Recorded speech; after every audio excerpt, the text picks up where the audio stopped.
হয়তো আমার বিয়ে তোমার সঙ্গে হবে না, অন্য কারোর সাথে হবে, যাকে আমি চিনি না, জানি না। আমার অনিচ্ছা থাকার সত্ত্বেও সে আমার শরীরে স্পর্শ করবে। আমি চাইলেও তখন কিছু করতে পারবো না, কারণ এই শক্তিটা যে আমার আর থাকবে না। আমার অনেক ঘৃণা লাগবে, কারণ আমাকে অন্য কেউ ছোঁয়ার কথা ছিল। এইটা সে না, অন্য কেউ।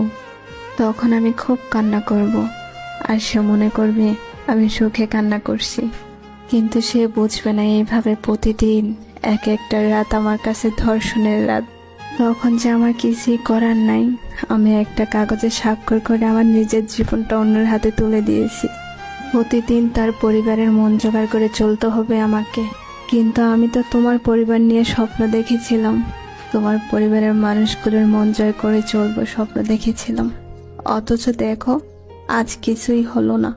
এক সময় এসবে আমি অভ্যস্ত হয়ে যাব, তারপরে হঠাৎ একদিন জানতে পারবে আমি মা হব।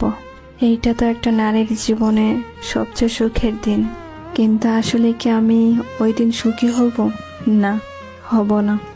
ওই দিন চিৎকার করে কাঁদতে ইচ্ছা করবে, কারণ এই বাচ্চাটা আমাদের ভালোবাসার চিহ্ন না।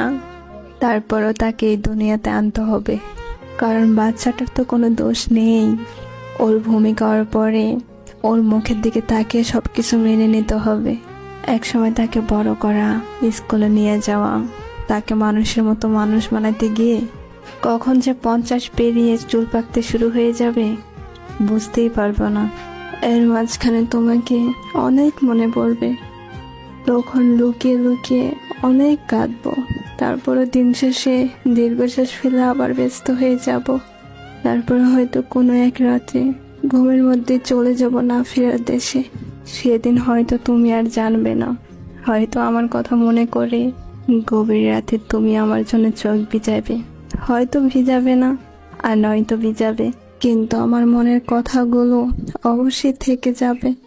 তারপরেও বলবো, ভালো থেকো, ভালো থেকো। আমাকে ছাড়াই কখনো আর বলা হবে না আমি তোমাকে ভীষণ ভালোবাসি, অনেক ভালোবাসি।